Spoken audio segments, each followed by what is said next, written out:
Mark Gardner from the CST, which is the Community Security Trust. Hello, Mark. Good morning to you. Hi, Vanessa. So this morning, let's keep this extremely calm. Nobody is trying to whip up any kind of emotion at all. I assume always that my listeners are adult and will make their minds up for themselves, and it would be impossible to whip anything up, even if I wanted to, which I certainly don't. But we hear and are hearing all morning about the level of security forces deployed by the French in Paris, and we know we've got, for example, 5,000 police guarding Jewish schools in Paris this morning.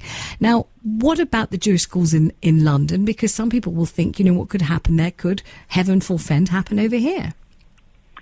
There's no doubt that it could happen over here, and that's exactly why, for a number of years now, the government has actually paid for physical security guards at all state-aided Jewish schools. They understand the level of the threat, so does the Jewish community, and so does Community Security Trust. That's why we've invested so heavily in financial resource, over £5 million spent at Jewish locations across the UK, and thousands of man-hours in training up thousands of volunteers across the country to do this work. What happened in Paris is deeply, deeply shocking, totally upsetting, but it confirms a brutal reality that we know is already out there. Right. So what you're saying is that there's a great many security measures already in place. Has it been deemed necessary to add to them in any way in the last days and for this week? Well, what we're very conscious of is that at the end of August, the UK government raised the official threat level of the country nationwide. And we know the importance to jihadis of hating Jews and attacking Jews. That's why we do what we do. But when the government and the police talk about a step change in jihadi activity and a step change in counter-terrorist activities, we obviously look to see what more can we be doing. And that is a constant challenge for us. We're already doing all of this, but what more can we do whilst facilitating normal Jewish life rather than turning the Jewish community into some kind of fortress which Jews are too scared to be a part of. That's counterproductive, and that the rest of society doesn't want anywhere near them. So we've got to strike that balance, and also we've got to bear in mind that, Jews are obviously a part of the terrorist targeting. But blimey, what isn't? Well, quite. I mean, obviously that's absolutely true. So, I mean, what one doesn't want, of course, is to dissuade people from going to their usual supermarket or deli or frequenting their normal business or butcher or any other accountant or school or dentist or anything else on the grounds that the person might be Jewish. Of course you wouldn't want to do that in a million years. But as I was just saying to our earlier caller, following 7/7, there were listeners who called up to say, I'm not going on the tube, I don't want to, I'm scared, I'm not going on a bus, I'm frightened. If I have to walk to work, I'll walk to work. I don't fancy doing that. Surely there will be some people who quite legitimately will think, I normally would have gone to get my Sabbath shopping and I would have got it from this particular shop, which is called kosher whatever. And actually I'm scared and I don't want to. Or do you think that's not right? It's absolutely right. I mean, we get training from the Home Office in what to say to people who have unfortunately been the victim of a hate crime, a racist attack. And the first thing that we get taught in that training is don't tell the victim how to think. The victim feels how the victim feels.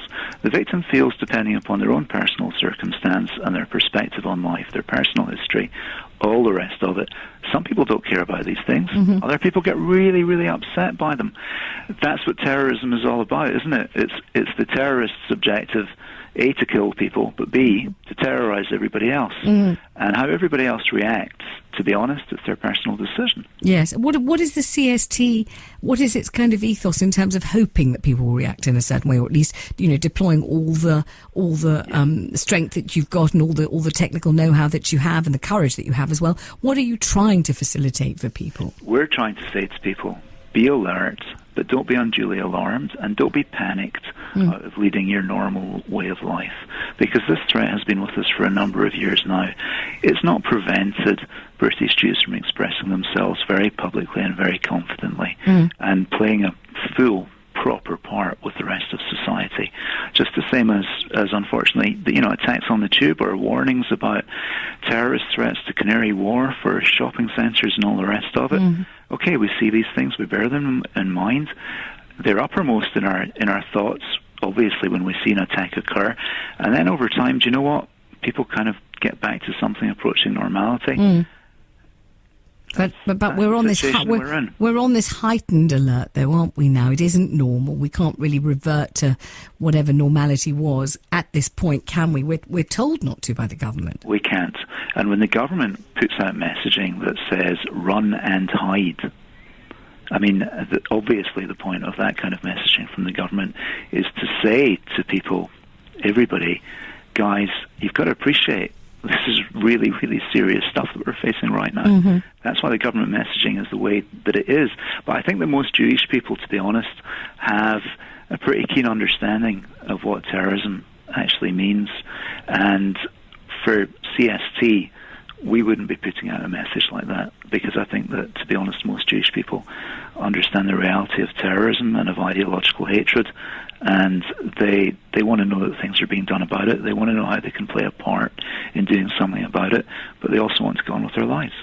Can I ask you one more question? Sure. One of my, well, actually two of my callers, one after another, said we shouldn't be giving this the oxygen of publicity. In other words, we just should not be discussing the massacre in Paris, the sieges, what to do about it here. If you do that, they said you're just glorifying it. You're giving the terrorists what they want, which is more publicity and a sort of legacy. Do you think that's true, or do you think we should be talking about it? Well, that's the old Margaret Thatcher oxygen of publicity argument, isn't it? Yes. I have to be honest with you. I was repelled to see news broadcasters running the video that one or two of the terrorists appeared to have made over the last couple of days. I think you have to report the attacks. I think it would actually be a dereliction of duty if the media did not report such huge important events. But to actually run the statements by the terrorists in which they say, this is why I'm doing it and this is why others ought to do it as well, I'm not sure that's entirely necessary. Thank you very much for talking to us. That's Mark Gardner there of the Community Security Trust.